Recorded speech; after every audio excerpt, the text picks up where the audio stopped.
Hello, আমি কামরুদ্দিন বিভব. Welcome to webacademybd.org. HTML5 and CSS3 beginner Bangla tutorial 16.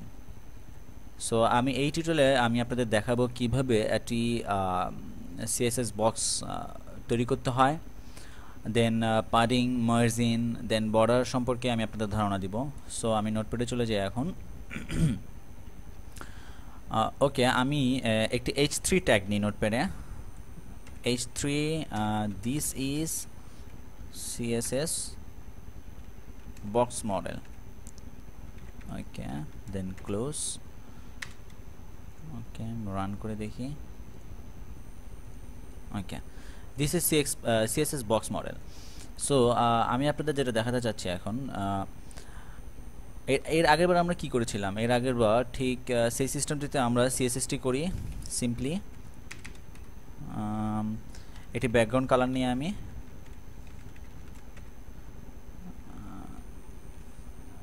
আমার মতো একটা কোড দিই. আপনারা এরকম hexadecimal code, HTML colour code নিয়ে আপনারা গুগলে সার্চ দিয়ে এরকম অনেক কোড পাবেন. দেন টেক্সট কালার করি হোয়াইট. ওকে, জাস্ট দেখেন এটা কত দূর পর্যন্ত চলে গেছে.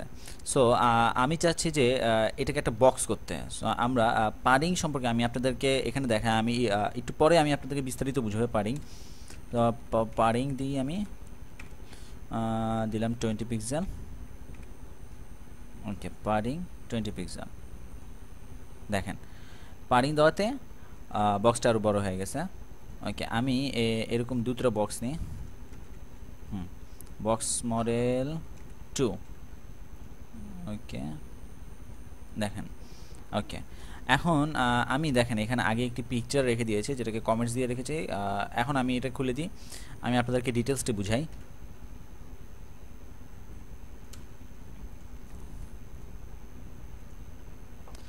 দেখেন মাঝখানে কি content, then padding, then what border সম্পর্কে আমি আপনাদের ধারণা দিচ্ছি একটু পরে. দেন মার্জিন সম্পর্কে দেখাচ্ছি. আমি একটি বক্স তৈরি করলাম, এরপর আমি পাডিং দিলাম কত, আমি পাডিং দিলাম 20 পিক্সেল.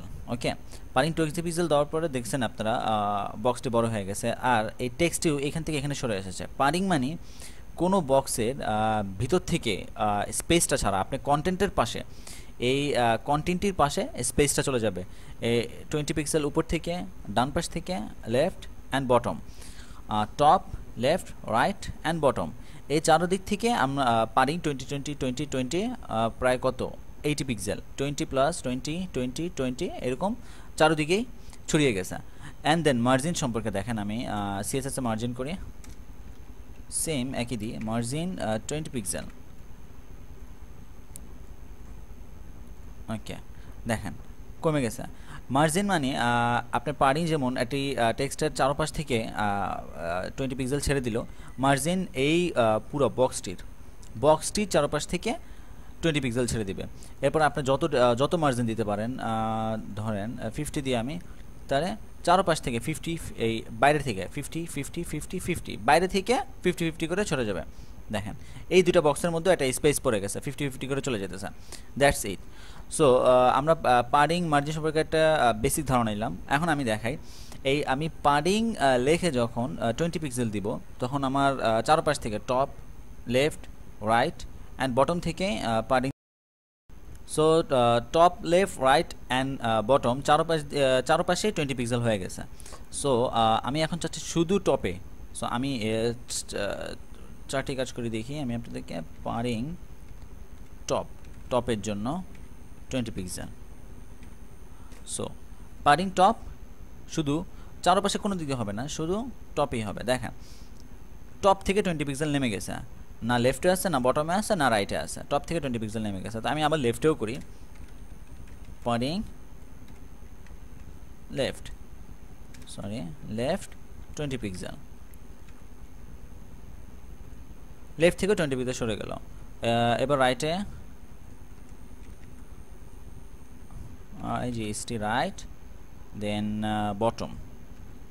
আমি কপি করে নিলাম, বারবার একই কাজ করতে সিরিয়াসলি অনেক আলসামি লাগে. আপনারা এরকম আলসামি করবেন না, প্র্যাকটিস করবেন যত পারবেন, যতবার আপনারা তো নিউ, যতবার একটা জিনিস লিখবেন, জানেন যে আমি পারি, সমস্যা নেই, তাও লিখবেন, লিখতে লিখতে দেখবেন এখন মাথায় ক্যাচ হয়ে গেছে, পরে দেখেন সেম আবার আগের মতো চলে আসলো। সো দেখেন এই 4টা লাইনকে এর আগে আমি কি করতেছিলাম, শুধু পারিং লিখে 20 পিক্সেল দিছি, চারদিকে চলে গেছে। আপনি আমি এভাবে দেখানো মানে হচ্ছে যে আপনি সব জায়গায় যে চারপাশেই 20 করে ছাড়বেন ওরকম না, হ্যাঁ, 1 দিলেও চারপাশে 1 চলে যাবে। আপনি চাচ্ছেন শুধু টপে আমি একটা স্পেস দিব, বা আমার টেক্সটের লেফটের দিকে আমি একটা স্পেস দিব। সো পারিং সম্পর্কে আপনারা বুঝলেন। পারিং আমাদের কন্টেন্টের পাশে, কন্টেন্টের চারপাশে একটা স্পেস তৈরি করে, অ্যান্ড মার্জিন বাইরে থেকে স্পেস তৈরি করে। সো দ্যাটস ইট, আজকে এইটুকু পর্যন্ত। আমি এরপরে টিউটোরিয়ালে আমি আরও বিস্তৃত দেখাচ্ছি পারিং, মার্জিন অ্যান্ড বর্ডার সম্পর্কে। Thank you for watching.